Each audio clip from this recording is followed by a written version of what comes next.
Meantime, we're now learning new details in a deadly downtown Melbourne shooting that took the life of 19-year-old Nathaniel Jennings, a collegiate football player from Palm Bay who was home for Mother's Day weekend. The suspect in this case made his first appearance in a courtroom this afternoon, and his attorney is arguing that this was self-defense. West 2's Megan Moriarty is live outside of the jail in Sharps tonight with the latest on this investigation. Megan. 24-year-old Stephen Dijous is being held here at the Brevard County Jail on a $100,000 bond. He is charged with manslaughter in the death of 19-year-old Nathaniel Jennings. I spoke on the phone earlier today with Jennings' mother, who says that this was a otherwise verbal argument that went too far. My son was murdered. Senseless act of violence. Someone took my baby. Somber but emotional, Autumn Minnick spoke about her son Nathaniel Jennings' death. He was killed on Mother's Day after an argument outside a bar in downtown Melbourne.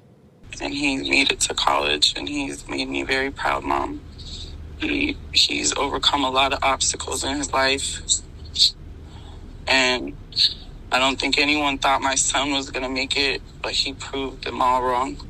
Jennings had just transferred to West Liberty University to play football. Last semester, he was a defensive end for University of Northwestern St. Paul.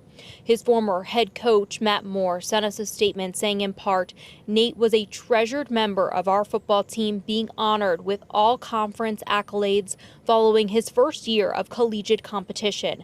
For as talented as Nate was on the football field, he was an even better person off of it." According to an arrest affidavit, 24-year-old Stephen Dijous was in downtown Melbourne when he came into contact with Nathaniel Jennings a little before 2 a.m. Sunday. The two didn't know each other previously. Dijous told police that Jennings was immediately confrontational and threatened to give his people Dijous' location. The arrest affidavit indicates that Mr. Dijous actually tried to remove himself from everything. At his first court appearance on Monday, his attorney says Dijous tried to walk away, but Jennings and another person kept walking towards him. Dijous told police that Jennings made quick body movements towards him, which he interpreted as Jennings trying to fight him. He removed the firearm he had in his pocket and pointed it at Jennings and immediately began to shoot. I also read the information where you, Mr. Dijous, indicated that you didn't think that he even had a firearm. So now we're looking at somebody not touching you and walking away, and you have a firearm. Dijous says he shot the first 2 bullets as Jennings was still facing him. The affidavit states Jennings began to turn away, and he fired a 3rd time and continued to shoot. Now, originally, the judge did not want to grant a bond for Dijous. She actually said she was not going to.